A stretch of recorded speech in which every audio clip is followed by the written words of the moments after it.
पुरानी जर्जर हवेली, टूटी खिड़कियां, दीवारों पर काई और धूल। छत से लटकता पंखा धीरे धीरे घूम रहा था। बाहर आंधी चल रही थी और बिजली कड़क रही थी। आर्या 20-22 साल की लड़की टॉर्च और कैमरा लेकर कमरे में प्रवेश करती है। उसके कदमों की चरमराहट खामोशी में गूंजती है। वो फुसफुसाती है, कौन है यहाँ? मैंने आवाज़ सुनी थी। अचानक कमरे के कोने से हल्की ठक ठक ठक की आवाज़ आती है। आर्या डरते डरते दीवार के पास जाती है और कान लगाकर सुनती है।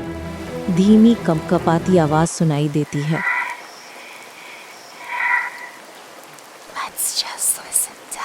आर्या का हाथ कांपता है और वो पीछे हटती है। टॉर्च की रोशनी कांपती है। दीवार की पपड़ी अचानक फटने लगती है और नुकीले नाखूनों जैसी आवाज़ आती है। दीवार में दरार से खून से लथपथ हाथ बाहर झांकता है। आर्या चीखते हुए कहती है, कहाँ से? ये क्या है? हाथ अचानक उसकी गर्दन की तरफ बढ़ता है। आर्या चीखती है और टॉर्च गिर जाती है। कमरे में अंधेरा छा जाता है। केवल उसकी गहरी सांसें और दीवार तोड़ने की आवाज़ सुनाई देती है। टॉर्च फर्श पर गिरने के बाद हल्की रोशनी कमरे में फैलती है। आर्या पीछे हटती है और कोने में फंस जाती है। दीवार से धीरे धीरे साया बाहर आता है। लाल आंखों वाला, जख्मों और हड्डियों जैसा चेहरा। हवा में घिसटने और भयानक हंसने की आवाज़ सुनाई देती है। प्रेत उसके पास आता है, हाथ फैलाए। आर्या घबराई हुई कहती है, प्लीज़ मुझे मत पकड़ो।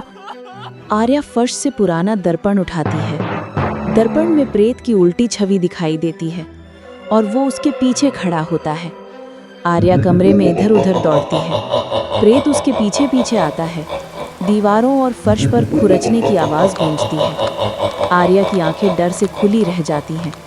अगले ही पल प्रेत झपटा मारता है। टॉर्च और दर्पण गिर जाते हैं। कमरे में केवल अंधेरा और प्रेत की हंसी गूंजती है। वो अब अकेली नहीं थी।